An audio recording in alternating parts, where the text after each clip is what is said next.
Bueno, lo más importante, chicos, de esta rotación de semiología es saber consignar, ¿no? Que ustedes aprendan a hacer elaborar una adecuada historia clínica, ¿no? Saber hacer los diagnósticos, los síndromes finalmente, y finalmente para construir pues una impresión diagnóstica y así poder llegar a un adecuado tratamiento, ¿no?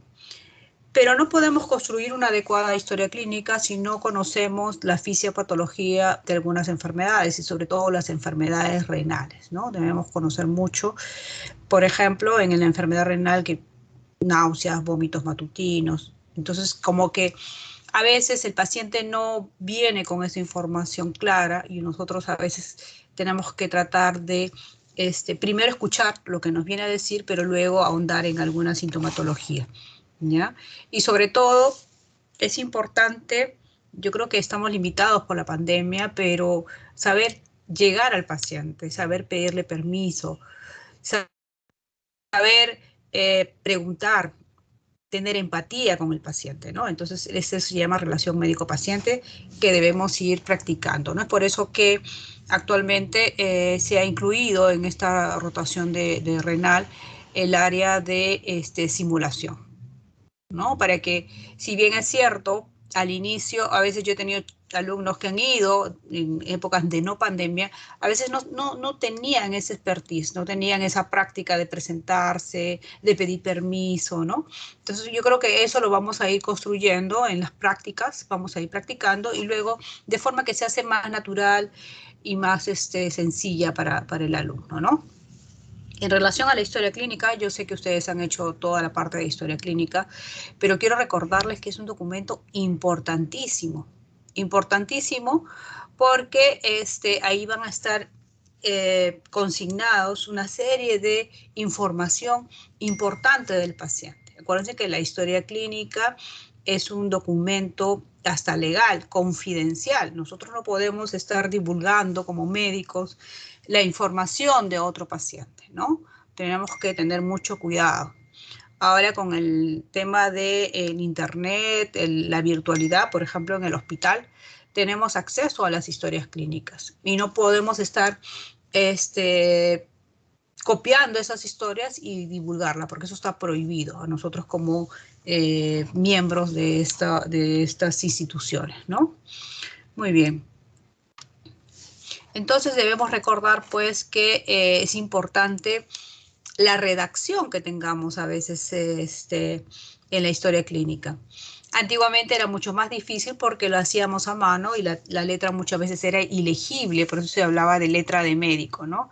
Pero ahora, gracias a la modernidad, todo se hace pues por la computadora, ¿no? Entonces recordemos que es un documento médico donde vamos a describir las características de la enfermedad que pueda tener y que en su momento de repente, a ver, les digo, podemos hacer una historia clínica y de repente en su momento no supimos entender ciertos síntomas y signos o no supimos hacer una unidad clínica, pero en la evolución del paciente como que a veces se aclara cierta información y luego de eso haces todo un conglomerado de información y puedes presentar el caso. Esos son los llamados casos clínicos que a veces nosotros presentamos, ¿no?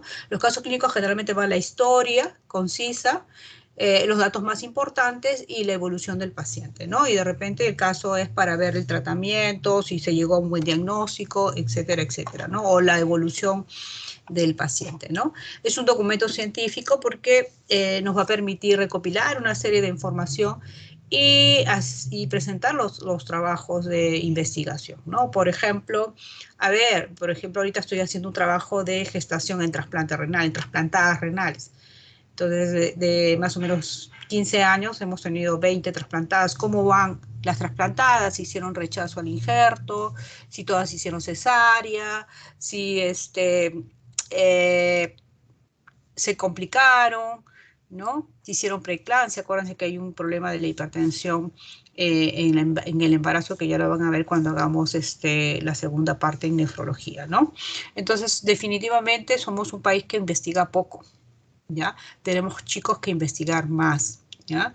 Y también es un documento legal porque ahí se consigna, pues, el trabajo que tú realizas, y todo se hace en base a guías y protocolos. Acuérdense que las guías, como dice su nombre, nos guían, pero cada paciente es individualizado, ¿no? Entonces, es muy importante también cuando se tomen decisiones se hagan en consenso, ¿ya? Con todo el grupo de especialistas, ¿no?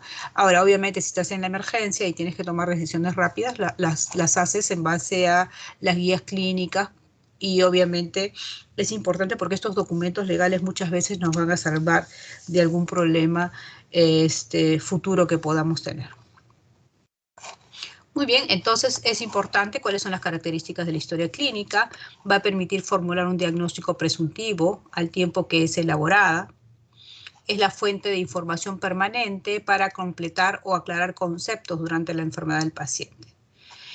Puede ser consultada, a veces viene por una infección y luego hemos visto que tiene infecciones a repetición, entonces ya la evaluación y la conducta va a ser diferente. Voy a tener, por ejemplo, que hacer por qué tiene infecciones a repetición, qué es lo que está sucediendo. De repente tiene una malformación en uréter, de repente tiene un reflujo vesicoureteral, algo más debe tener la paciente. No la voy a tratar como una simple infección urinaria.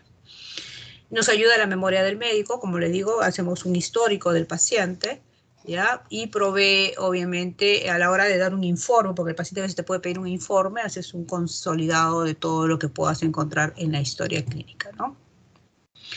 Muy bien, entonces, ¿cuál es lo especial en la historia clínica renal? Bueno, ya hemos visto que los pacientes renales, específicamente en las enfermedades renales crónicas, el paciente tiene poca sintomatología, y cuando la tiene, generalmente ya estamos en enfermedad avanzada, ¿ya? Muchas veces los síntomas y signos de estos pacientes renales son inespecíficos, no necesariamente son renales, pueden ser sistémicos, ¿ya?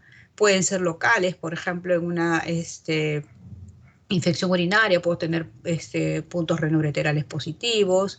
De repente podemos tener una enfermedad sistémica como un síndrome pulmón-riñón, que ya lo vamos a ver cuando hablemos de síndromes. Hay diferentes tipos de modelos de historia clínica y estos van a variar de acuerdo a las áreas, ¿no?, específicas. Por ejemplo, si yo tengo una historia neurológica, ¿no?, van a ampliar en el área neurológica. Si yo tengo una historia endocrinológica, va a ser adaptada a esta patología, ¿no? Este es un modelo de historia general, ¿ya? Acá la ectoscopía puede estar al inicio de la historia clínica. Cuando hablamos de ectoscopía, recordemos, chicos, que tenemos que hablar de 5 cosas importantes: el estado de gravedad del paciente, el estado de conciencia, la actitud, si es pasiva o activa, la facie. Muchas veces la facie no es característica, entonces le ponemos, como digo, facie no característica. Si hay un signo relevante, de repente una ingurgitación yugular, la presencia de un catéter, etc. Luego procedemos a la anamnesis, ¿no? Dentro de la anamnesis tenemos la filiación, la enfermedad actual, las funciones biológicas y los antecedentes, ¿ya? Cuando hablamos de filiación, estas también van a variar, ¿no es cierto? Hay algunas que consignan, por ejemplo, el seguro social, otras el DNI, otras el grupo sanguíneo, ¿ya? Pero a grandes rasgos, esta es la información que necesitamos en la filiación, ¿ya?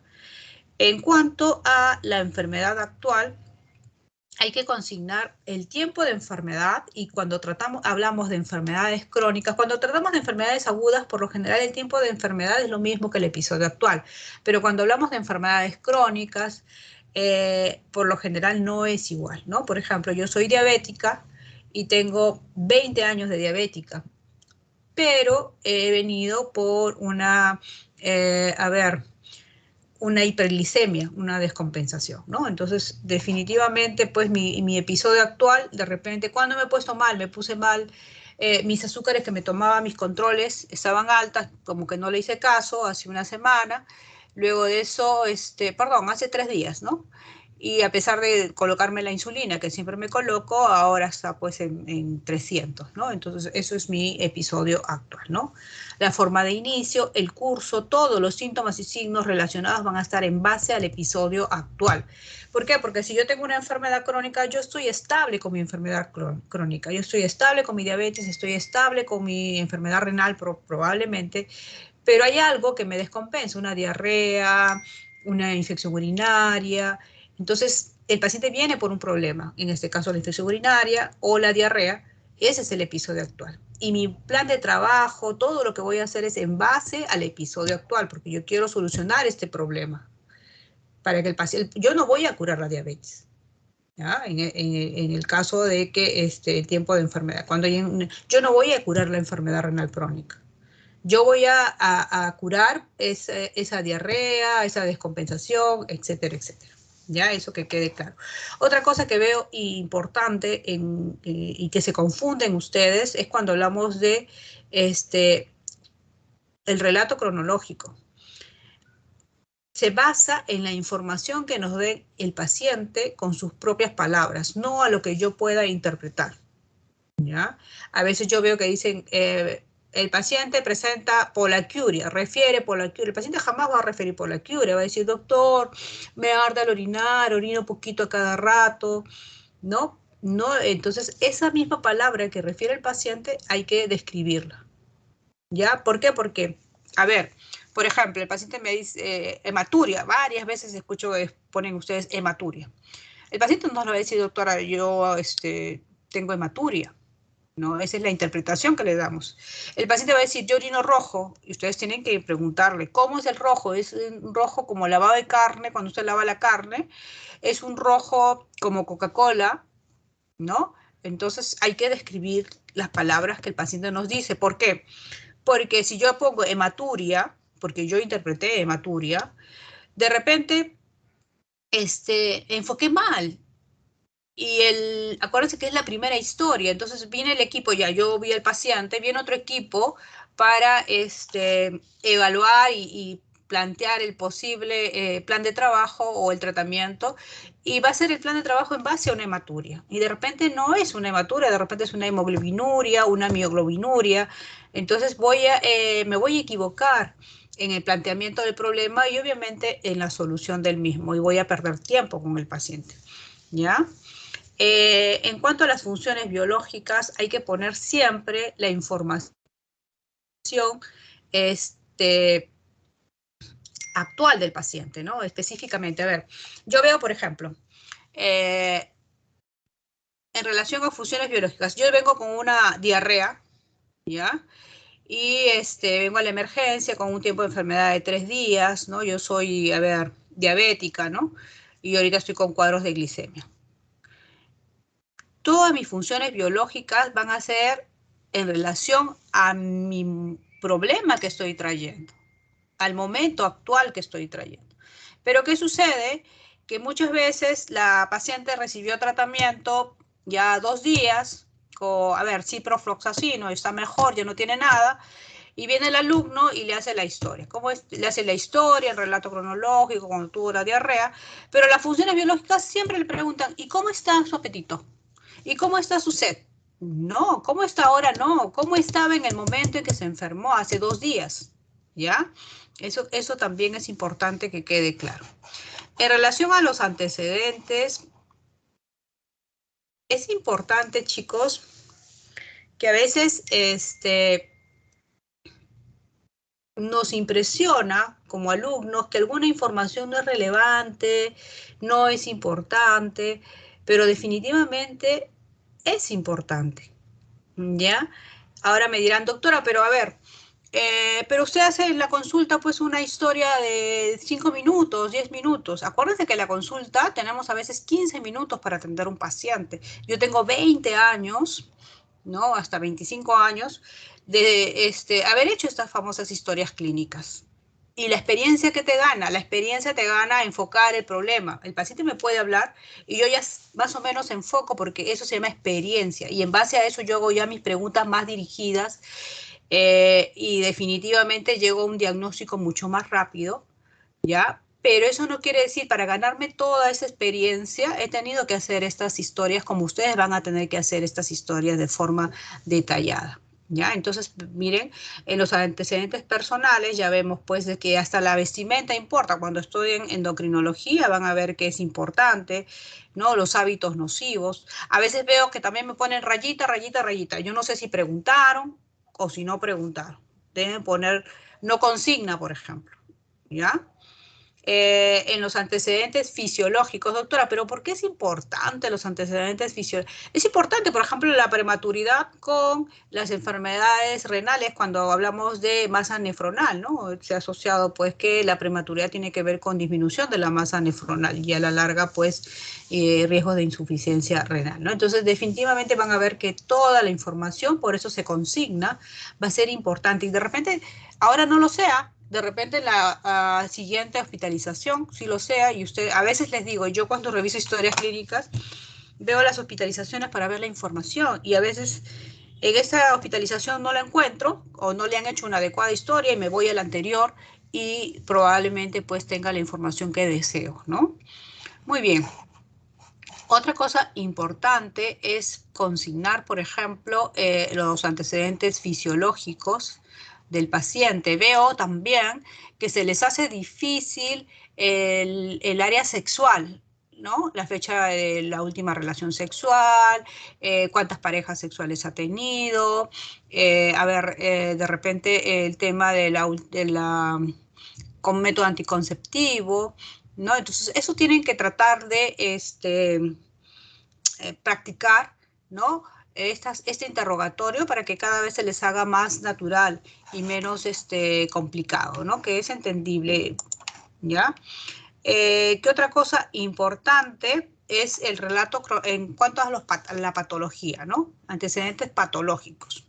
Siempre también hay modelos donde te ponen en antecedentes patológicos, antecedentes de la infancia, hospitalizaciones, intervenciones quirúrgicas, pero por lo general no hay un orden cronológico. Entonces, yo, por ejemplo, generalmente pido desde la patología más antigua, de repente una erupción por varicela, a los 5 años, hasta la patología más reciente.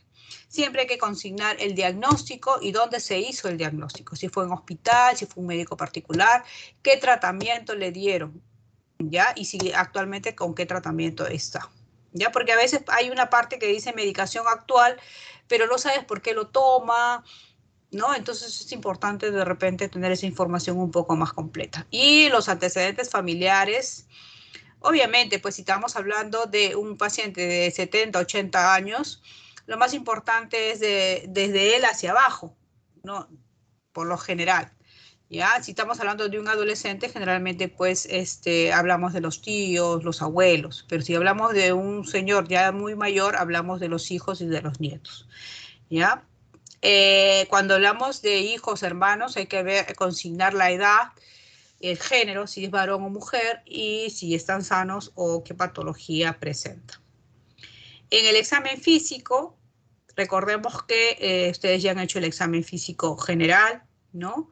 Es importante las funciones vitales, el peso, la talla. Ahora que tenemos pues el tema de la nueva epidemia que es la obesidad, tenemos que consignar mucho para hallar el IMC, ¿ya? Y en las enfermedades metabólicas juegan un rol muy importante en las enfermedades renales, ¿ya? Y finalmente, acuérdense que con todo este relato cronológico, estos antecedentes, yo tengo pues primero los síntomas y signos de la enfermedad actual, ¿no? Los más importantes. Luego de eso, una vez que tengo estos síntomas y signos, voy a tratar de construir síndromes. Y finalmente, cuando tengo los síndromes, varios síndromes, voy a tratar de unir estos síndromes en determinada patología para dar yo una impresión diagnóstica. En base a esa impresión diagnóstica, yo voy a poner mi plan de trabajo, ¿no?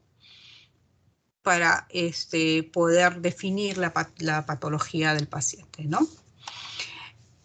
Pero, de repente, pues yo tengo una impresión diagnóstica, pero puedo sospechar que hay otra cosa que me parece que también podría presentar el paciente. Entonces, hablamos de diagnóstico diferencial. Esa es una información importante, ¿ya?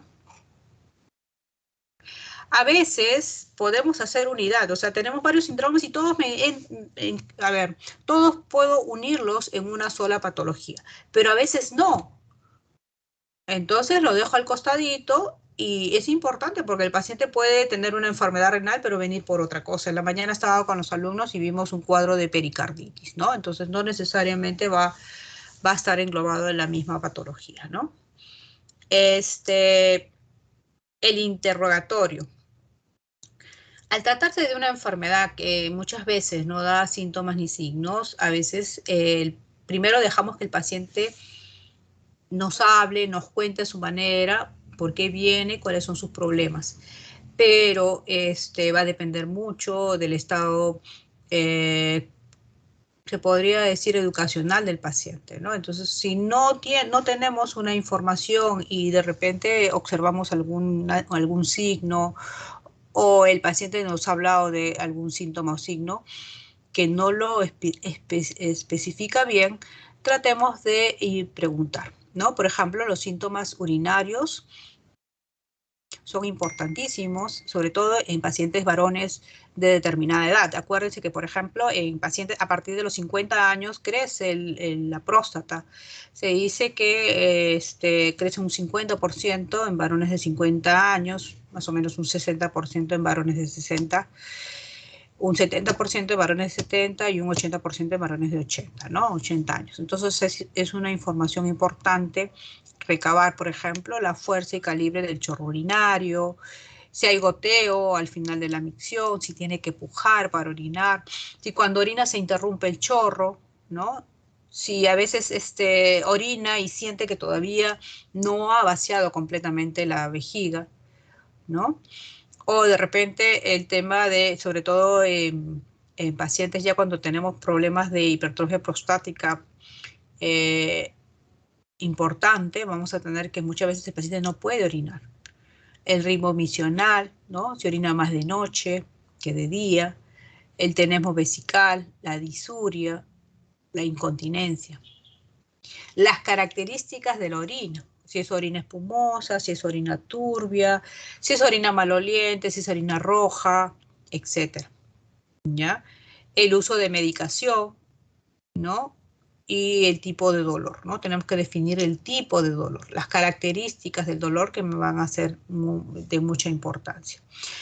Es interesante que cuando estos síntomas, por ejemplo, síntomas urinarios, cobran importancia o protagonismo, lo pongamos en el relato cronológico, ¿ya? Pasa de las funciones biológicas que las debemos poner, pero como tienen una importante, juega un rol importante en la enfermedad que me está trayendo el paciente, lo amplío y lo paso a el relato cronológico. Igual, por ejemplo, las deposiciones. De repente el paciente viene con 8 deposiciones, con moco, con sangre, y ya se dan cuenta que cobró un protagonismo y ya lo paso a relato cronológico y desarrollo cada uno más ampliamente en esta área. Miren, acá a mí me gusta trabajar en la práctica con los mapas, los famosos mapas mentales. Algunos les he traído los mapas mentales que me han hecho los chicos y definitivamente es importante verlos así de forma global, ¿no? Por ejemplo, los síntomas generales que nos traen los pacientes a la consulta, por ejemplo, nefrológica, son el dolor, el famoso dolor, que puede ser un dolor renal, puede ser un dolor uretral, un dolor renoureteral, un dolor pseudorrenal, un dolor vesical, un dolor prostático, un dolor uretral. También, no solamente viene por el dolor, también bueno, y quiero decirles que la primera causa de consulta al médico es el famoso dolor lumbar, ¿no? Luego tenemos también, puede venir el paciente por trastornos de la micción, de repente porque orina mucho, ¿no? Orina poco, o de repente no orina nada. Otra cosa es en relación si es frecuente o si hay dolor o, a la hora de orinar. Si orina mucho de noche o si orina mucho de día, ¿no? El otro tema es que venga por otros síntomas inespecíficos, ¿no? En un paciente renal, ¿no? Como fiebre, hipertensión, vértigo, cefalea, palidez, sed intensa, insomnio y disminución de la agudeza visual. Les comento que a veces muchos de los pacientes nunca supieron que eran enfermos renales y que vienen por estos síntomas tan inespecíficos que estamos viendo y vienen a la emergencia y de frente le dicen, ¿saben qué? Tiene urea en 15, tiene que dializar. Pero yo no siento nada, solamente tengo mi presión alta. Sí, pues, pero esos son los resultados del laboratorio. Por eso le digo que es una enfermedad que da muy pocos síntomas y signos, ¿ya? Y obviamente las alteraciones objetivas de la orina que ya habíamos visto, la hematuria, la orina espumosa, etcétera, etcétera. Bueno, en el otro lado vemos pues algunos conceptos que debemos tener claro, ¿no? Por ejemplo, el tenesmo es el deseo continuo, doloroso e ineficaz de orinar. Quiero orinar, pero no puedo, ¿no? La disuria todos ya conocemos, ¿no? Es ardor al orinar. La estranguria es una micción dolorosa y en poca cantidad. Esa es gotita a gotita, tac, tac, así como gota a gota, ¿ya? El rebosamiento es la pérdida de orina por incontinencia del esfínter, ¿ya? ¿Qué diferencia hay entre enuresis e incontinencia? Ambos son pérdidas involuntarias de la orina, ¿ya? Sino que la enuresis se caracteriza es en el sueño y generalmente se da en niños. Muy bien, entonces, otro de los síntomas y signos por los que comúnmente nos consultan, aparte del dolor lumbar, es el edema. Acá habíamos visto de que son dos síntomas y signos por los cuales nos consultan los pacientes, el dolor lumbar y el edema, ¿no? Entonces, el edema, es un signo muy inespecífico. Puede ser que tenga edemas por una cirrosis, por una insuficiencia cardíaca, por un cuadro de desnutrición severa, por un tema renal, ¿ya? Sin embargo, para yo definir que sea un problema renal, tengo que encontrar probablemente uno, o que elimine gran cantidad de proteínas por la orina, o sea que mi orina sea espumosa y eso hace que disminuya la presión oncótica y que los líquidos del intravascular se vayan al extravascular y eso consigna el edema. O de repente que el paciente pues tenga oligonuria y que obviamente pues todos los líquidos se van al intravascular y el paciente esté congestionado. Esas son las dos posibles causas de edema renal, ¿no? Entonces debemos definir las características de este edema, si es blando, si es duro, ¿no? Si es de origen matinal, si es periorbitario, si es en miembros inferiores, si es generalizado, ¿no? Recuerden que, por ejemplo, es diferente el edema del síndrome nefrótico que el edema del síndrome nefrítico. Ya lo van a ver cuando hagan síndrome nefrótico y síndrome nefrítico. ¿Ya? El dolor lumbar, ¿no?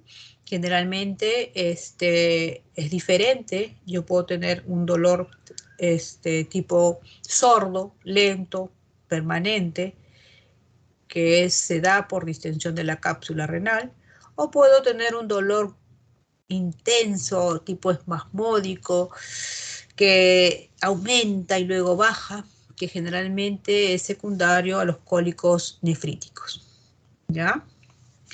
¿Qué otra cosa? Bueno, acá hablan del dolor, ¿no? Que ya lo vamos a desarrollar cuando hablemos de síndromes. En cuanto a antecedentes personales, miren acá los alumnos me han hecho un lindo mapa mental. Es importante, por ejemplo, hablaba de los antecedentes fisiológicos, los prenatales. ¿Se acuerdan que les había dicho que se asociaban mucho a enfermedades renales? También hablábamos que las patologías congénitas, ¿no? El riñón solitario, el riñón hipoplásico, ¿no? Que generalmente se dan estas malformaciones, ¿no? ese es en el riñón, pero también hay estas malformaciones congénitas en las vías urinarias, el doble uréter, ¿no? La espina bífida, que me va a dar secundariamente pues, problemas renales por el tema de vejigas neurogénicas, ¿no? Los antecedentes fisiológicos, por ejemplo, es importante, nosotros cuando hablamos de infecciones urinarias en mujeres, la primera interconsulta que hacemos es a ginecología, ¿no? ¿Por qué? Porque sabemos que estas infecciones en mujeres se exacerban durante la vida sexual y el embarazo, ¿no? También en nefrología vamos a hablar de hipertensión y embarazo, sí, pues riñón y embarazo. Y vemos que el embarazo empeora las enfermedades renales si es que ya las tenía, o de repente pues tenemos lo que llamamos la hipertensión en el embarazo, donde tenemos el tema de la preeclampsia, eclampsia y que de una u otra forma dañan al riñón, ¿no? Las infecciones urinarias que se dan más comúnmente en pacientes embarazadas, ¿no? Luego vemos el tema de la ocupación, ¿no? Habíamos comentado en la clase práctica que hay enfermedades asociadas a ocupacionales. A ver, el sedentarismo. El sedentarismo nos va a llevar pues a sobrepeso y el sobrepeso, obviamente vamos a tener la famosa glomerulosclerosis asociada a la obesidad mórbida, ¿ya? Luego tenemos la nefrolitiasis, ¿no? Generalmente se habla mucho de problemas de deshidratación, pacientes que no tienen acceso al agua, ¿ya? Hablamos de los mineros, ¿no? Donde hay intoxicación de hidroxiapatita, el cáncer de vejiga con sustancias derivadas de petróleo, ¿ya? El lugar de residencia y tipos de vivienda, por ejemplo en Piura hay mucha incidencia de litiasis renal, se dice que es por el agua, por la genética, por la comida, por la deshidratación, ¿ya? Entonces, también es importante ver si esta infección urinaria fue de niño, ¿no? ¿Cuándo fue la última infección urinaria? Si antiguamente ha tenido hematuria, si ha tenido proteinuria, ¿no? Si ha habido cuadros faringoamigdalianos, cuadros dérmicos, el tema de la gota también, ¿no? Si es generalmente hay una predisposición genética, si los tíos, los hermanos. Otro tema también importante es el uso continuo de medicamentos nefrotóxicos, sobre todo los antiinflamatorios no esteroideos, ¿no? Que a la larga me va a dar una nefritis intersticial y puede llevar a la insuficiencia renal crónica. ¿Ya? Sobre todo en pacientes ancianos, ¿no? Que tienen el tema de la polifarmacia, ¿ya? El uso de infecciones urinarias y a veces nosotros, por ejemplo, en hospitales de salud ya no damos aminoglucósidos porque sabemos que son nefrotóxicos, pero son medicamentos bien baratos y a veces los están dando para las infecciones urinarias, ¿ya? También enfermedades que yo sé que sistémicamente me van a afectar el riñón. Amiloidosis primaria, neoplasias, diabetes, hipertensión arterial. Muy bien, acá miren, por ejemplo, tenemos en cuanto a antecedentes patológicos, ¿no? Acá describió la alumna las glomerulonefritis agudas, ¿no? Las asociadas a infecciones estreptocócicas, pero las glomerulonefritis agudas no necesariamente son estreptocócicas, pueden ser estafilocócicas y una serie de bacterias me pueden producir, incluso virus, incluso hongos, ¿ya? Pero el más conocido y el más característico es las infecciones estreptocócicas por el grupo de estreptococo beta hemolítico del grupo A, que puede ser cutánea o que puede ser faríngea, ¿no? Muy bien. ¿Qué más es importante en relación a antecedentes patológicos? Si es hipertenso, acuérdense que los hipertensos de más de 20, 30 años van a ir a la insuficiencia renal crónica. El diabético de más de 20 años me va a ir a la insuficiencia renal crónica.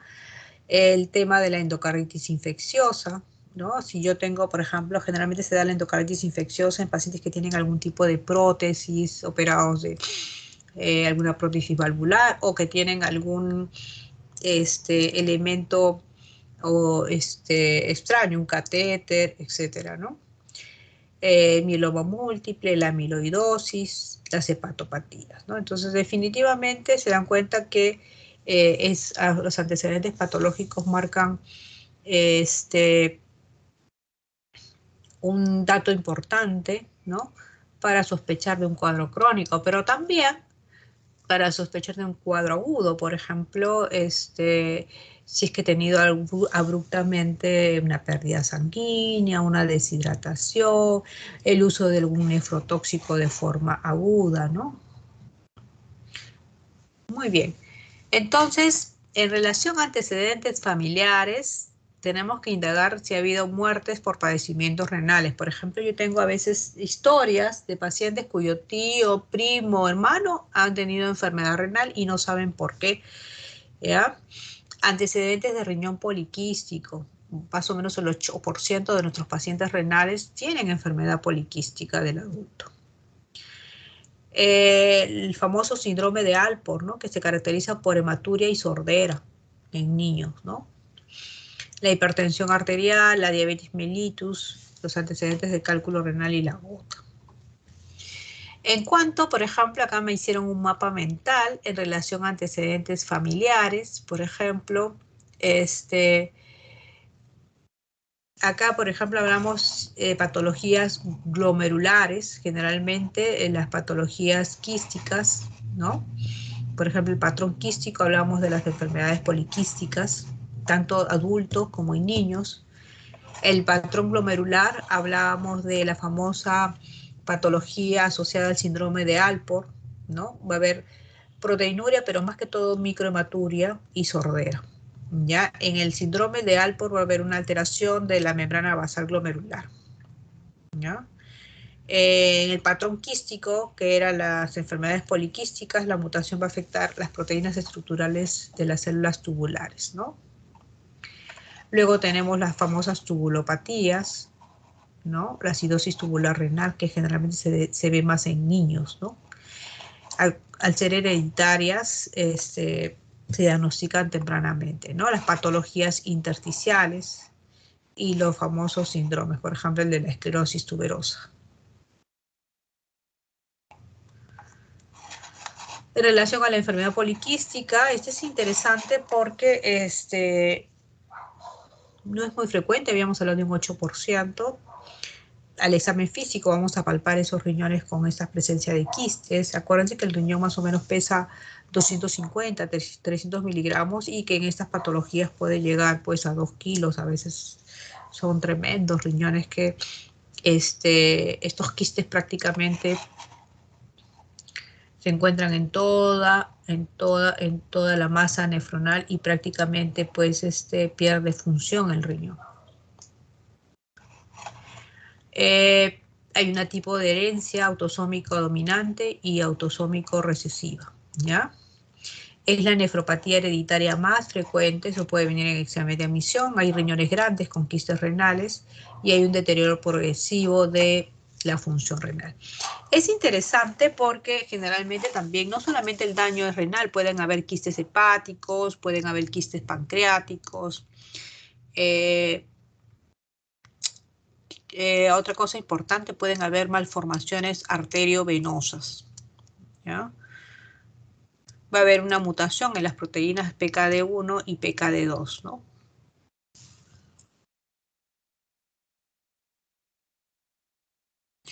La vez pasada tuvimos una paciente que fue una donante para trasplante, que tuvo muerte cerebral porque se le rompió un aneurisma cerebral, una paciente de 45 años. Entonces, aceptó donar sus órganos, ¿no? Acuérdense que no todos vamos a morir con muerte cerebral, solamente un 15% de nosotros va a morir con muerte cerebral. ¿Y qué patologías nos dan muerte cerebral? A ver, el proyectil de un arma de fuego que nos caiga en la cabeza, a ver, ¿qué otra cosa? Un traumatismo encefalocraneano, un accidente de auto que nos aplaste la cabeza, Y todo lo que nos produzca un daño a un desorden vascular cerebral, como una hemorragia intensa, ¿no?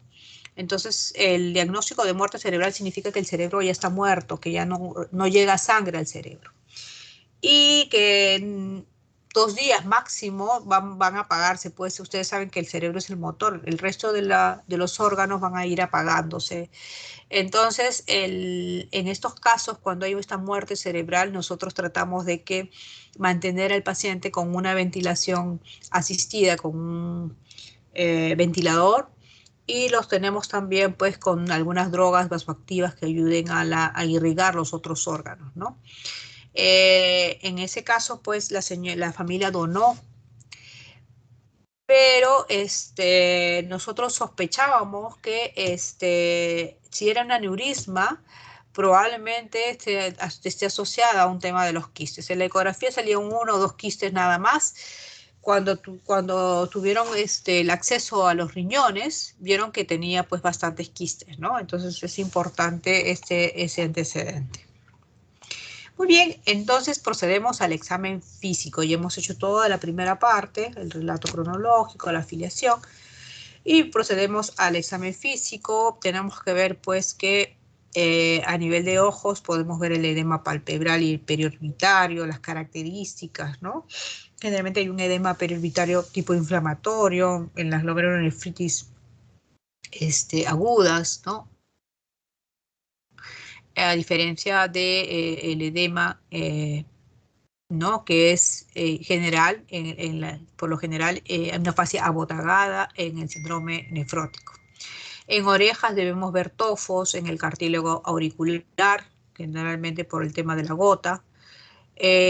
También es interesante que haya personas que nacen con malformación del pabellón. En ese caso, tratar de buscar siempre, a veces está asociado esto con cuadros de malformación renal. ¿Ya? En la cara tenemos que ver si hay un eritema facial en alas de mariposa, ¿no? En el lupus, que vemos en el lupus eritematoso. En la mañana vimos un caso de un paciente con ingurgitación yugular. Los pulmones tenemos que ver si tiene derrame pleural en los pacientes con síndrome nefróticos o insuficiencia cardíaca. Policerositis en las colagenopatías, la respiración acidótica en la enfermedad de Kussmaul, ¿no? El tema de los soplos, ¿no? Por la anemia, acuérdense que hay un soplo, puede haber tercer ruido en la insuficiencia cardíaca, el frote pericárdico que lo vimos temprano, o disminución de los ruidos el segundo y el primer y segundo ruido, ¿no? En el abdomen, acuérdense que tenemos que buscar de repente un soplo en la estenosis de la arteria renal. Acuérdense que tenemos que hacer todas nuestras técnicas de evaluación y palpación renal, ¿no?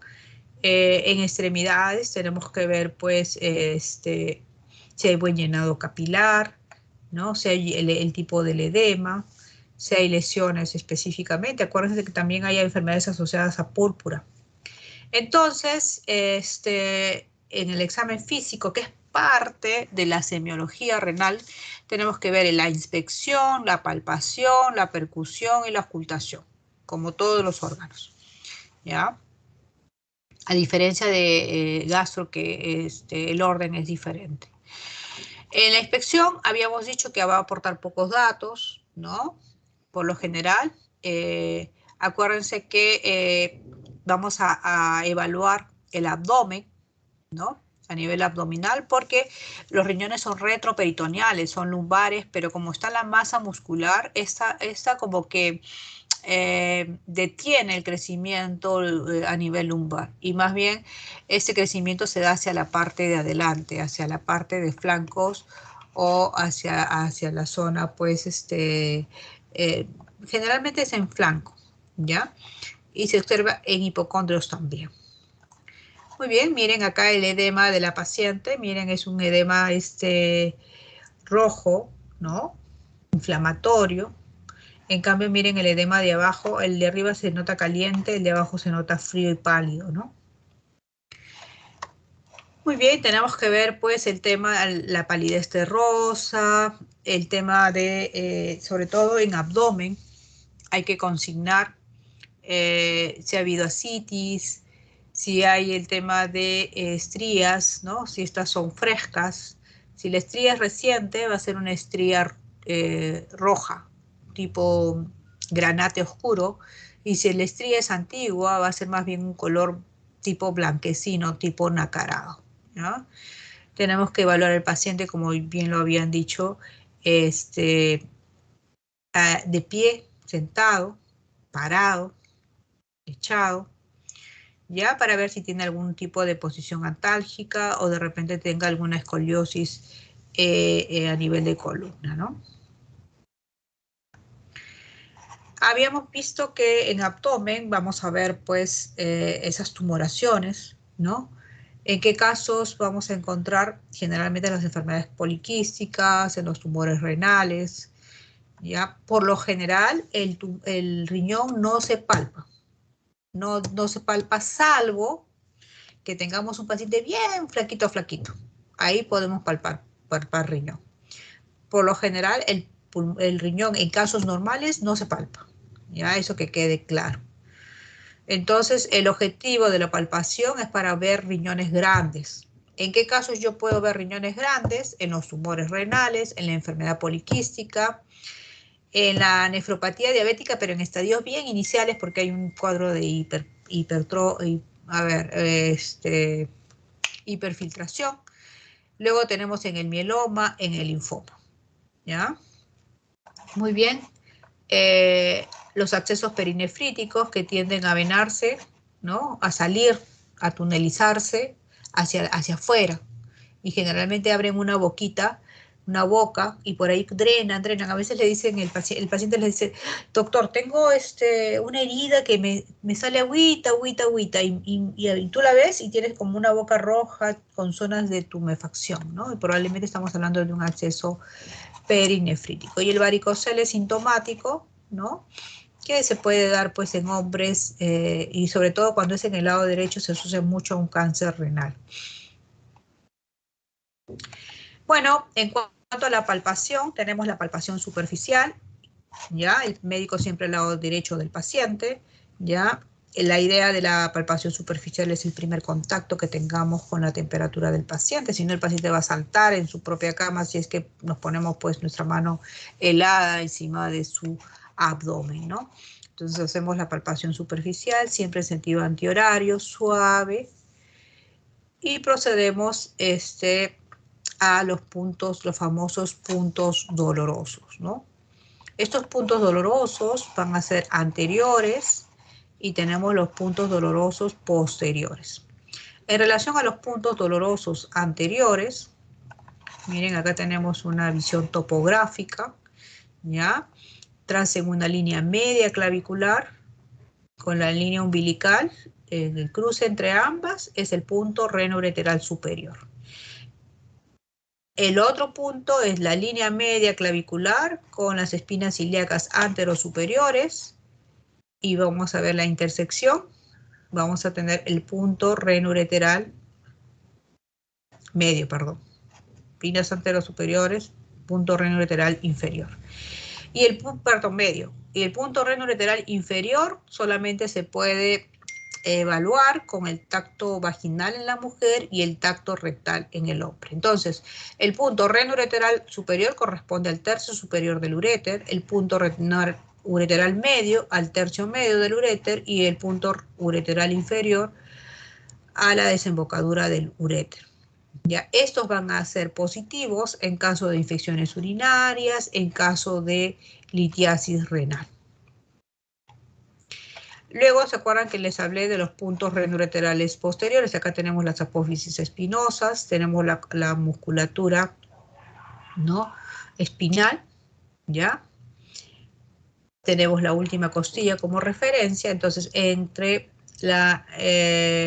a 2 centímetros de las apófisis espinosas por debajo de la última costilla tenemos el punto costovertebral, ¿ya? Y acá el punto costomuscular es en el borde externo de la musculatura espinal y la última costilla, en esa interacción tenemos el punto costomuscular. En este punto costomuscular vamos a hacer la maniobra de Murphy, ¿no? Que es la puño-percusión lumbar. Y aquí habíamos visto la diferencia del dolor renal y el dolor ureteral. El dolor renal es un dolor visceral, sordo, continuo, parece tipo gravativo, tipo peso y se da por distensión de la cápsula. ¿En qué casos? En casos de un tumor renal, ¿no? ¿En qué casos vamos a tener un dolor ureteral?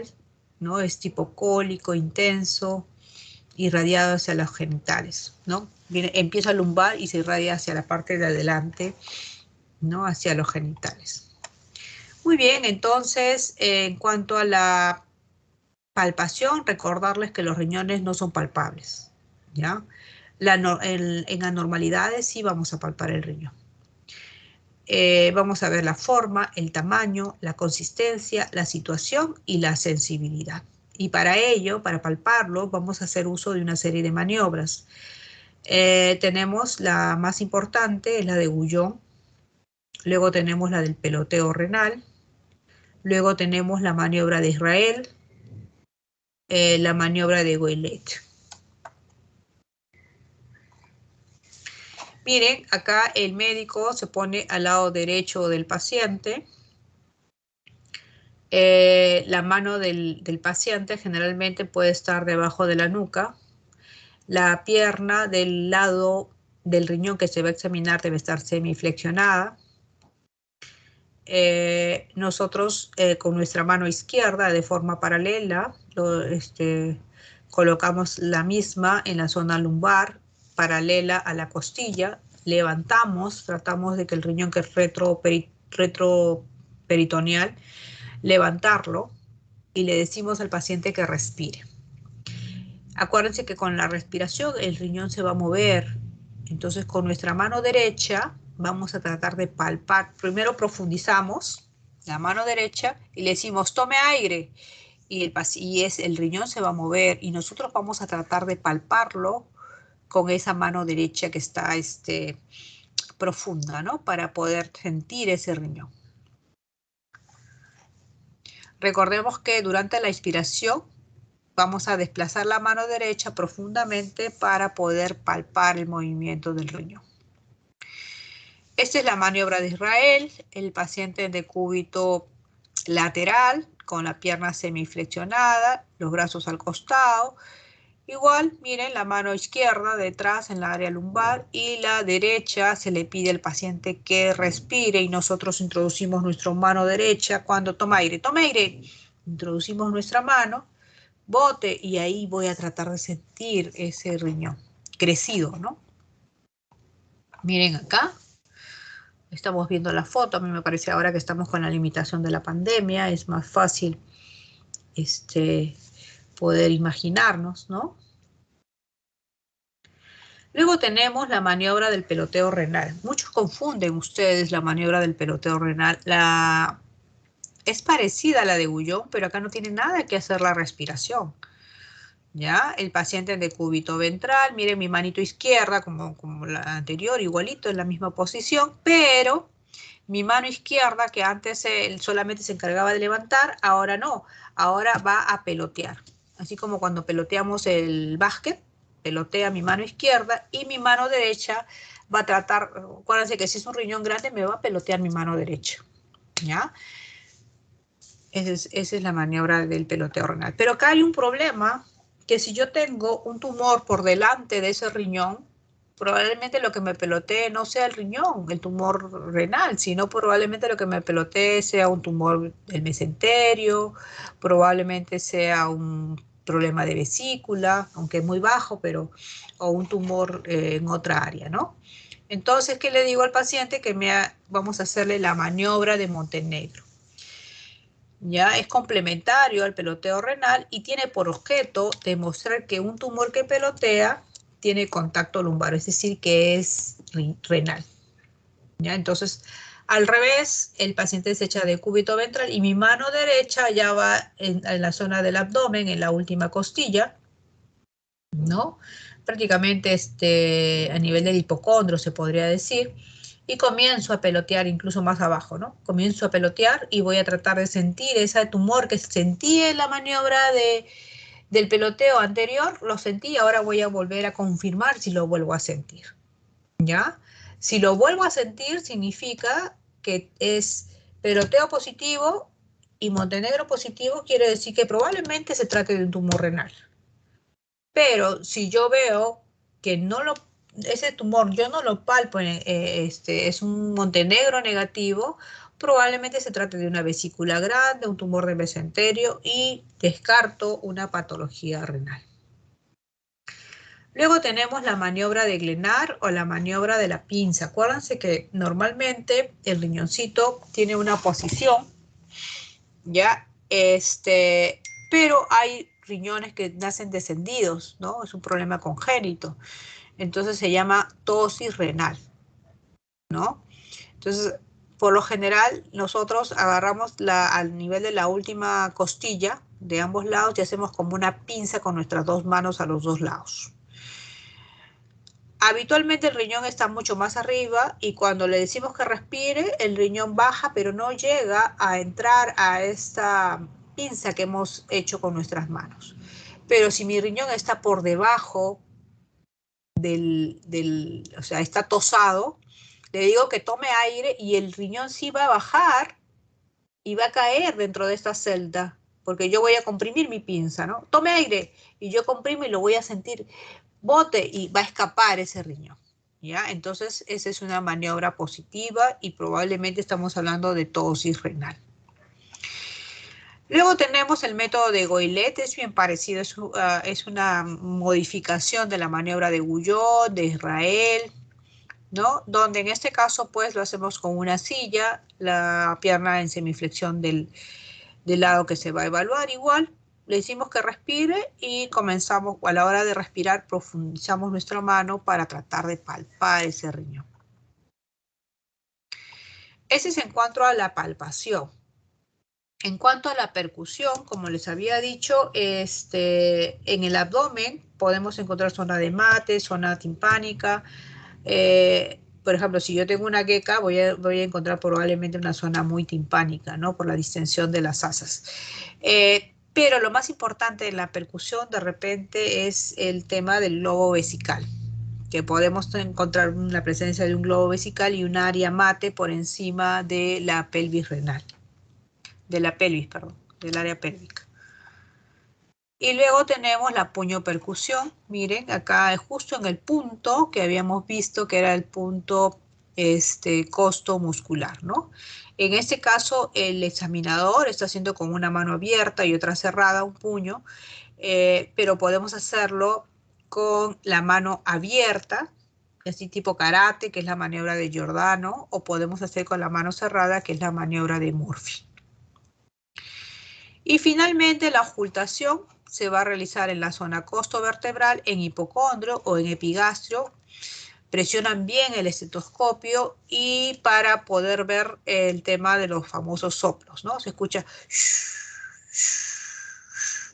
y probablemente, pues, si encontrara soplo, yo voy a sospechar de una estenosis de la arteria renal, probablemente el paciente esté con una hipertensión importante. ¿Y por qué es importante? Porque si yo trato al paciente, lo opero al paciente, probablemente solucione su problema y esa hipertensión y esas complicaciones que me puede traer esa hipertensión severa, ¿ya? Entonces, este soplo se va a buscar en decúbito lateral, ¿ya? A nivel de de flanco y a nivel lumbar, vamos a tratar de ocultar presionando fuerte el estetoscopio. ¿Y cómo vamos a registrar lo explorado? Eso es lo más importante, ¿ya, chicos? Primero la inspección. Vamos a poner, obviamente, pues si encontramos cicatrices, si encontramos ascitis, eso lo vamos a poner. Pero por lo general vamos a poner no tumoraciones en flancos ni en hipocondrios. A la palpación, tus puntos renureterales negativos, anteriores y posteriores, ¿no? Riñón no peloteable, no palpable, ¿no? A la percusión, maniobra puño-percusión negativa en ambas fosas lumbares o pueden poner maniobra de Giordano negativa o maniobra de Murphy negativa. A la auscultación, no soplos de las arterias renales. Muy bien, ahora es importante ver los tipos de diagnóstico que vamos a atender, ¿no? El diagnóstico precoz, ¿ya? Es el diagnóstico presuntivo, es el diagnóstico previo a la aparición de la clínica de la enfermedad, ¿no? Por ejemplo, cuando hacemos un cribado de neoplasias, un diagnóstico prenatal de enfermedades hereditarias, es un diagnóstico precoz. El diagnóstico sindrómico, que es el que estamos trabajando ahora, es el que se establece, ¿no?, en base a la existencia de signos y síntomas. Y no podemos precisar la etiología, ¿no? Un síndrome de malabsorción, un síndrome nefrótico, un síndrome nefrítico, ¿ya? El diagnóstico diferencial, obviamente, es el conjunto de enfermedades que pueden ocasionar un síndrome y se utiliza durante el diagnóstico. Acuérdense que planteamos una serie de síndromes, planteamos un diagnóstico probable para mí, pero hay otros diagnósticos que también podrían ser un poquito más alejados. Entonces, eso yo digo, bueno, ese es mi diagnóstico diferencial, podría ser también. El diagnóstico etiológico es cuando determinamos la causa de la enfermedad. Por ejemplo, que es neumococo, que es estafilococo, que es un hongo, que es un virus. El diagnóstico nosológico es el que establece el diagnóstico de la enfermedad causante de los síntomas y signos. El diagnóstico bacteriológico es el que establece la causa infecciosa mediante un estudio microbiológico. El diagnóstico radiológico, hay muchas veces, hay enfermedades que solamente que se pueden diagnosticar simplemente con imágenes.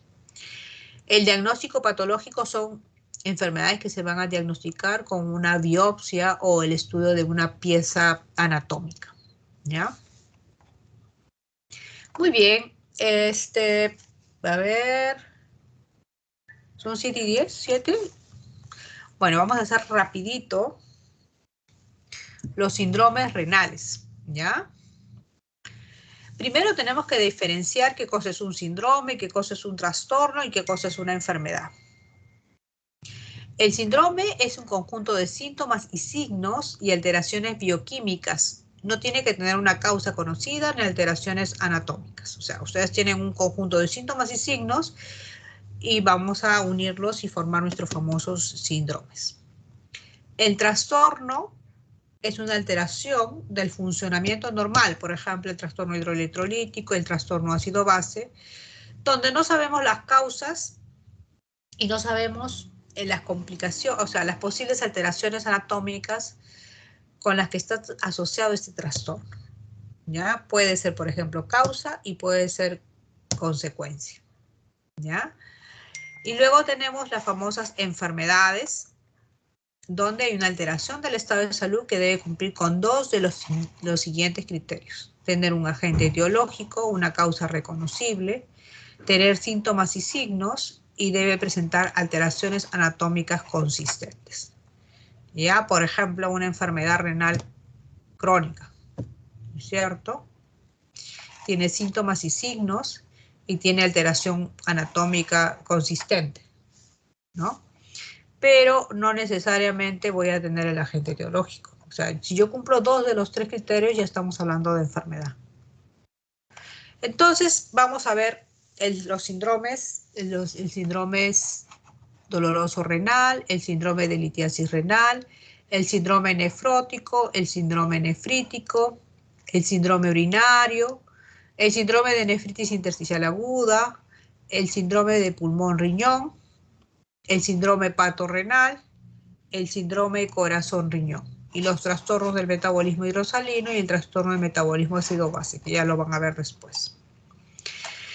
A ver, con respecto al síndrome doloroso renal, conocido como cólico renal o nefrítico, vamos a ver que va a producirse una dilatación ureteral o piélica debido a una obstrucción al libre curso de la orina, ¿ya? Una obstrucción del urétero. Puede haber unas causas renales y pueden ser de causa extrarrenal, ¿no? Causa renal, por ejemplo, las famosas litiasis. ¿Ya? La litiasis es lo más conocido como es un taponamiento agudo, prácticamente una obstrucción aguda es lo que más nos da el típico cólico nefrítico. ¿Ya? Las infecciones urinarias altas, las anomalías congénitas, la tosis renal nos dan los famosos síndrome doloroso renal, no necesariamente el tipo de cólico nefrítico. ¿Ya? Los quistes renales, los traumas renales. Las causas extrarrenales que me van a dar el síndrome doloroso renal va a ser el fibroma uterino, el carcinoma de útero, el quiste de ovario, la infiltración ureteral baja, el embarazo, etc. Cuando hablamos de cólico renal, específicamente al ser el más importante, el cólico nefrítico, debemos de definir esa sintomatología, ¿no? Por ejemplo, con el famoso Alicia, ¿ya? Cuando ustedes hagan la historia clínica, tienen que llevar una información completa. ¿Cuál es la antigüedad? ¿Cuántas horas? ¿No? Si es que ha habido algún evento anterior, de repente el paciente ha tenido un cuadro de litiasis hace 1 año, 2 años, 5 años. La localización. Acuérdense que generalmente es en la zona lumbar y se va hacia la parte de adelante, ¿no? El inicio es súbito, por lo general es unilateral y muy intenso, se asemeja al dolor del parto, ¿ya? El carácter es espasmódico, ¿no? Con grandes picos de dolor, acompañado de afectación general, sudoración, náuseas o vómitos. Irradiación, dolor lumbar con irradiación siguiendo el trayecto ureteral, ¿no? Atenuantes, el paciente es un paciente inquieto, porque no busca una posición que le calme y no lo encuentra, ¿ya? Entonces, él siente que caminando o estar de forma inquieta le va a mejorar el dolor. ¿Cuál es la fisiopatología del cólico renal? Obviamente, pues va a haber un aumento brusco de la presión intraluminal debido a la obstrucción del uréter. Y esto pues se va a extender desde las terminaciones nerviosas nociceptivas, ¿no? Localizadas en la submucosa de la propia lámina de la cápsula renal, ¿no? La pelvis renal y obviamente también del uréter. Entonces va a haber impulsos nerviosos que van a generarse y van a ir pues hacia el sistema nervioso central, ¿no? Entonces también va a haber, no solamente va a estar localizado ese dolor a nivel del D11, de L2, sino también va a haber sintomatología visceral, ¿no? Como náuseas, vómitos, taquicardia, disminución del peristaltismo, ¿no? En cuanto a los cólicos renales, el 90% es de causa litiásica, 5 a 10% de causa no litiásica, por ejemplo, por presencia de coágulos por tumoraciones renales, atonía ureteral o por pielonefritis. Y obviamente hay un 5% causado por obstrucción ureteral extrínseca, como por ejemplo una apendicitis, una diverticulitis, etc.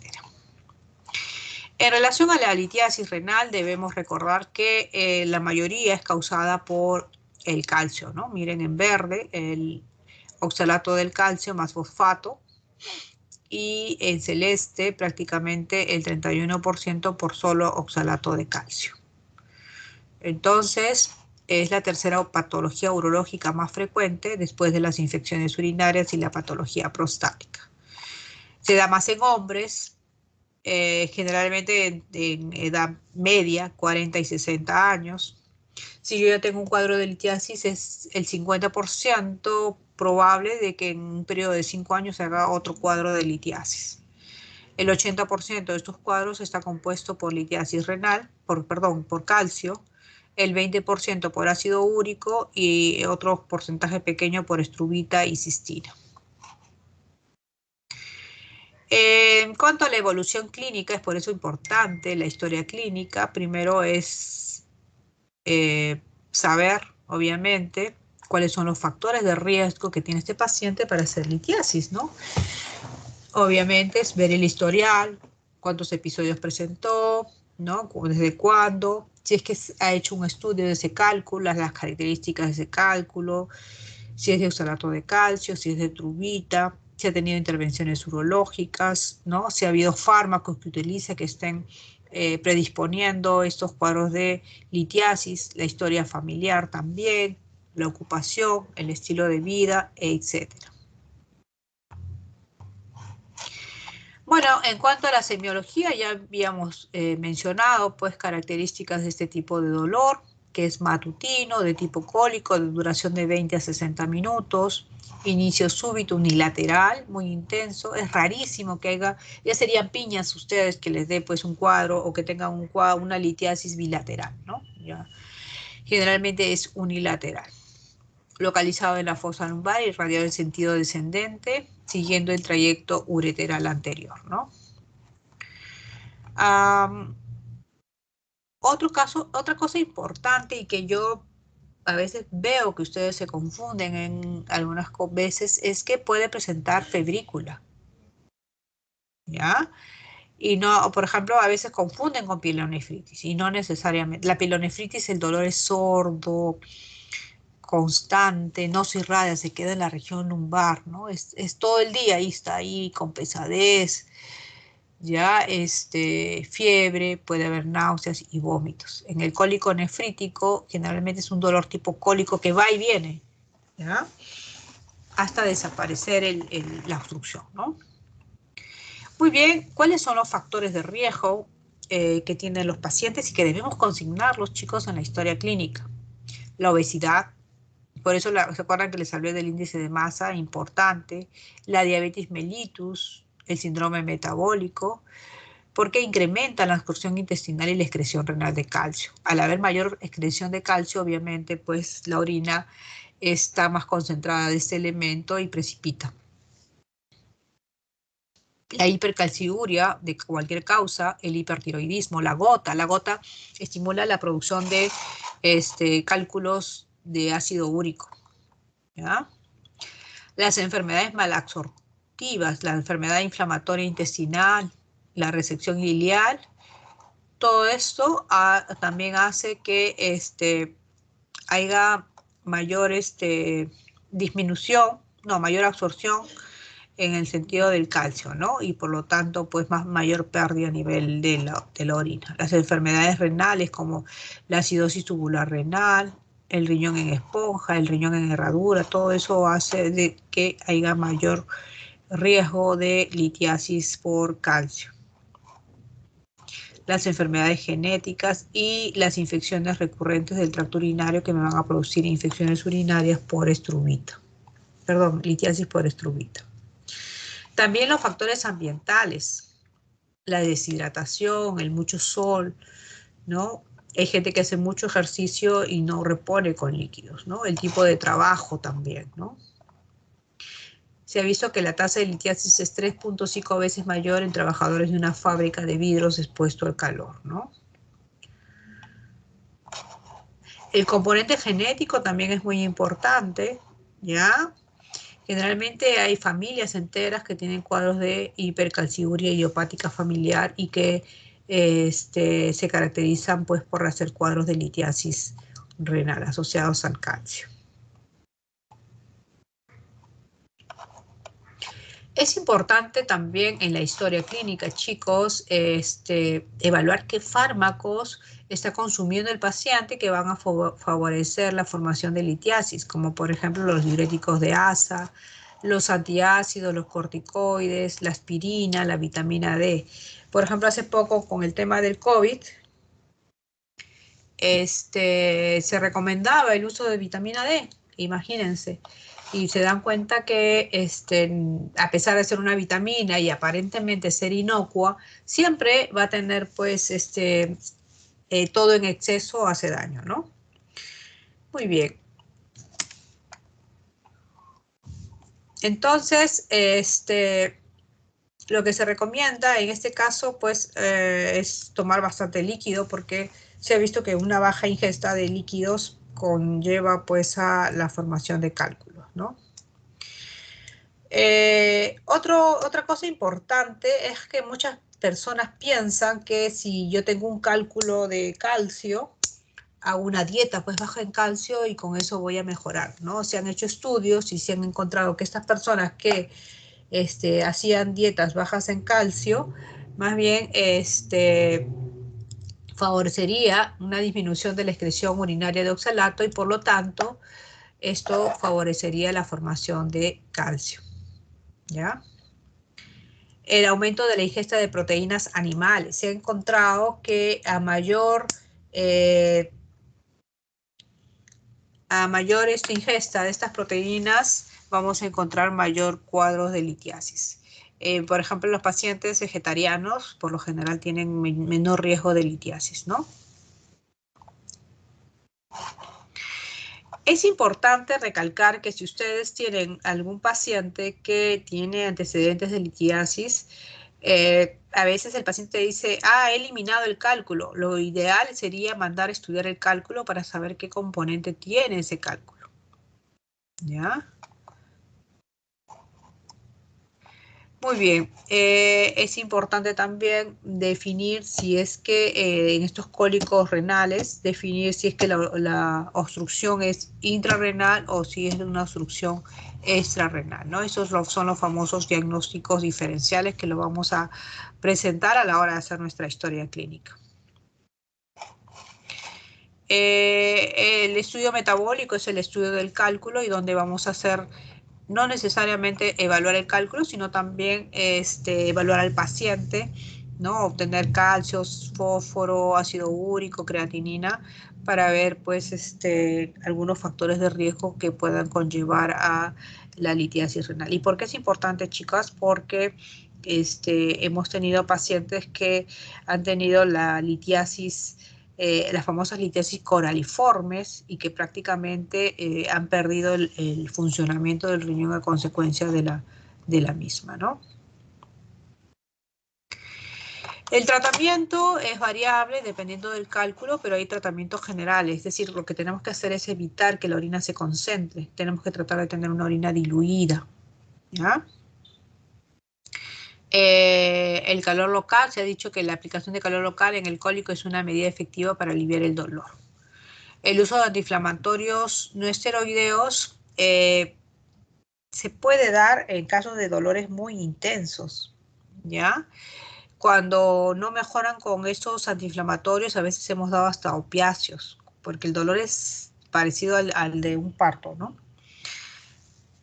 Los antiespasmódicos están desaconsejados porque acuérdense que lo que queremos, el dolor es un mecanismo reflejo donde hay la contractura de la musculatura ureteral para hacer avanzar el cálculo y eliminarlo. Y si nosotros le damos un antiespasmódico, el cálculo se va a mantener en la luz ureteral y probablemente pues se vaya a complicar, ¿no? Muy bien, y luego tenemos el famoso síndrome nefrótico. Recordar pues que está definido por proteinuria mayor a 3.5 gramos. Debe haber hipoalbuminemia, el edema, la hipercolesterolemia, la hipercoagulabilidad y la hipogamaglobulinemia. No me explayo en el síndrome nefrótico porque van a tener toda una clase con síndrome nefrótico, ¿ya?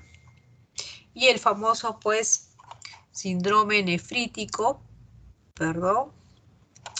Antes de avanzar el síndrome nefrótico debemos ver los antecedentes. La primera causa del síndrome nefrótico es la nefropatía diabética. Tenemos también como anamnesis, hay que descartar enfermedades neoplásicas, el mieloma múltiple, asociarla si es en niños a la enfermedad de cambios mínimos, que es la que mejor evolución tiene y responde bastante bien a los corticoides, ¿no? Tenemos que ver si es algún daño primario. Primero tenemos que ver si es renal, la pérdida de proteínas. Tenemos que ver si está asociada a una enfermedad sistémica. Tenemos que ver la situación hemodinámica del paciente, etc. El síndrome nefrítico va a estar definido porque es agudo, va a elevar urea y creatinina. Yo puedo tener un síndrome nefrótico y no necesariamente elevar urea y creatinina, pero en el nefrítico sí, vamos a tener oligoanuria, vamos a tener hipertensión, eleva urea y creatinina, vamos a tener edemas y la famosa hematuria, y puede haber cilindros hemáticos. Y recordar que el inicio generalmente es agudo, ¿no? Por lo general el nefrítico se asocia a la más típico es la glomerulonefritis postestreptocócica, pero puede ser postinfecciosa. También puede ser asociada a algún virus, ¿no? Una glomerulonefritis membranoproliferativa asociada, por ejemplo, a hepatitis B, a hepatitis C, ¿ya? En esta enfermedad pueden haber síntomas propios de la glomerulonefritis, ¿no? Edema, hipertensión, hematuria, oliguria. Puede haber síntomas de repercusión general, fiebre, astenia, dinamia, adelgazamiento. Puede haber los síntomas famosos de la uremia, ¿no? Los síntomas urémicos, aliento urémico, náuseas, vómitos, dependiendo del grado de compromiso renal, ¿ya? Entonces, o de repente podemos ver también si es un lupus, lesiones cutáneas, síntomas articulares, o si es de repente alguna otra patología autoinmune, petequias de miembros inferiores, etcétera, ¿no? Debemos interrogar al paciente si ha habido historia de faringoamigdalitis, de lesiones dérmicas, etcétera. Se dan cuenta del papel importantísimo que juega la historia clínica. En cuanto al síndrome nefrítico, miren todas las causas, no solamente es la simple la postestreptocócica, miren, tenemos la bacteriana, por ejemplo, por estreptococo beta-hemolítico, tenemos también el estafilococo, las pseudomonas, la klebsiella, la brucelas, la leptospira. ¿Se dan cuenta? Las virales, la hepatitis B, la C, el HIV, el virus de Epstein-Barr, una serie de patologías que me van a llevar al famoso síndrome nefrítico. Enfermedades sistémicas, habíamos hablado del lupus, sobre todo las enfermedades autoinmunes. El síndrome urinario se va a caracterizar por alteraciones de la diuresis, que ya habíamos hablado, ¿no? Y vamos a ver cuando hagamos alteraciones del examen de orina, si hay poliuria, si hay oliguria y si hay anuria. El concepto claro de estos términos, por ejemplo, hay libros que consideran anuria menos de 100, depende de la bibliografía consultada. Alteraciones de la micción, que ya hemos mencionado. Tenemos el síndrome de nefritis intersticial, ¿no? Hay una lesión primaria de los túbulos y puede ser secundaria también, ¿no? Generalmente puede deberse a mayormente, más frecuentemente, reacciones alérgicas a fármacos e infecciones. Por ejemplo, las infecciones urinarias me van a dar generalmente un síndrome intersticial. La forma crónica se produce por varias causas, entre ellas los trastornos genéticos o metabólicos, por ejemplo, la neuropatía obstructiva, las hipertrofias prostáticas benignas, las infecciones urinarias, los quistes renales, todo ello me va a conllevar a nefropatías intersticiales. Luego tenemos la nefritis intersticial aguda, donde hay un infiltrado inflamatorio y un edema que afecta al intersticio. Acuérdense que el riñón tiene el glomérulo, el intersticio, los vasos y los túbulos, ¿no? Si tengo daño glomerular, hablamos de glomerulopatías, tubulopatías, si es que el daño es tubular, si es el daño intersticial, nefritis intersticial, y el daño vascular son las famosas vasculitis, ¿no? Las causas de nefritis intersticiales agudas, miren a la cabeza los medicamentos, los tóxicos, imagínense, miren la penicilina, las cefalosporinas que usamos comúnmente para tratar diferentes tipos de infecciones, las famosas infecciones que ya habíamos hablado anteriormente como causa de patologías renales, ¿no? Y las inmunológicas, ¿no? Los famosos síndromes nefríticos, pero en este caso el punto de choque no es el glomérulo, sino es el intersticio. Y la diferencia entre aguda y crónica obviamente es el tiempo, ¿no? En una va a haber inflamación, ya en la otra, inflamación y edema, y en la otra ya va a haber fibrosis y atrofia. ¿Y cómo vas a tener el diagnóstico? Obviamente con una biopsia. Miren, hay unos puntitos acá, acá vemos un glomérulo y en el intersticio vemos una serie de puntitos que me están demostrando que hay un infiltrado linfocitario y que hay probablemente una infección asociada, una nefritis intersticial, probablemente por medicamentos, probablemente infecciosa, perdón.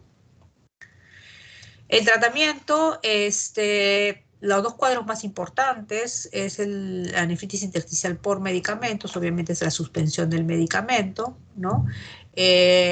Por lo general puedo dar corticoides, si es que es muy lenta la remisión. Si es asociada a infecciones, tengo que dar antibióticos, ¿ya? El famoso síndrome pulmón-riñón, donde hay una aparición de la hemorragia alveolar difusa y glomerulonefritis a menudo en forma simultánea. Casi siempre la causa es un trastorno autoinmunitario. La patología pulmonar es la vasculitis de los vasos pequeños que incluyen las arteriolas, las vénulas y con frecuencia los capilares alveolares. Denme un minuto, por favor. Voy a abrir una puertita, ¿ya?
Muy bien, entonces,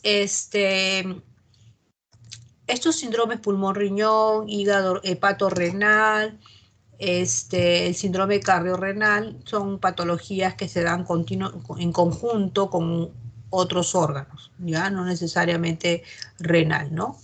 Entonces, el síndrome pulmón-riñón, a diferencia de los otros dos, tiene mucho que ver el tema inmunológico, ¿ya? Hay un compromiso renal y de forma paralela hay un compromiso glomerular, ¿no? Generalmente un síndrome nefrítico acompañado de hemoptisis. La patología pulmonar es la vasculitis de los vasos pequeños, que van a incluir las arteriolas, las vénulas y con frecuencia los capilares alveolares. Miren, estas son las patologías que me van a llevar a un síndrome pulmón-riñón, generalmente el síndrome de Wood-Pasteur, el lupus. Doctora, Sí, ya no estamos viendo su pantalla. no están viendo mi pantalla, denme 2 segundos. ¿No están viendo mi pantalla?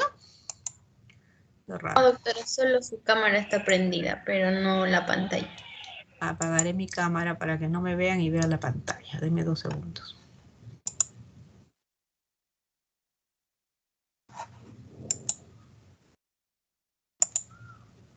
Ahora sí, confírmeme, chicos. Sí, ya ahora sí lo vemos.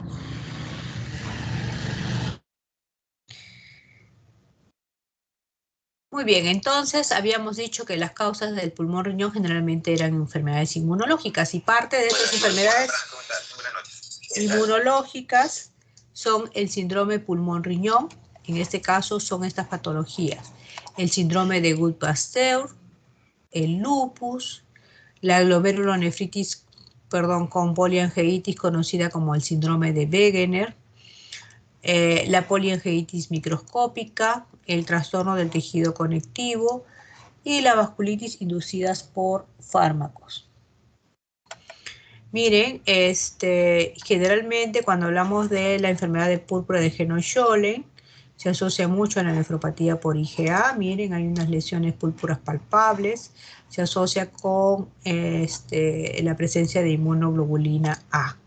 Y en raras ocasiones puede haber una glomerulonefritis prácticamente severa, ¿no? ¿Cuál es la clínica? Va a haber disnea, Va a haber tos, fiebre, hemoptisis, edema periférico y hematuria. Muchas veces se confunde estos cuadros con tuberculosis en un paciente renal, ¿no? Entonces se difiere el tratamiento, que son los corticoides, y el paciente muchas veces fallece, ¿no? Entonces, acuérdense de hemoptisis, infiltrados parenquimatosos y enfermedad renal, ¿no? Pero gracias a Dios hay una serie de pruebas que ustedes no es competencia de ahora de la clase y que nos van a permitir llegar al diagnóstico, ¿no? Y sobre todo el ANCA, por ejemplo, ¿no? La famosa, los anticuerpos antimembrana basal, los anticuerpos ANCA y los anticuerpos anti-DNA nativo en el caso de una vasculitis, ¿no? Por lupus. El tratamiento son los corticoides, la ciclofosfamida y la plasmaféresis. Este es el famoso síndrome hepatorrenal.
La doctora se fue. Hay que esperar un ratito.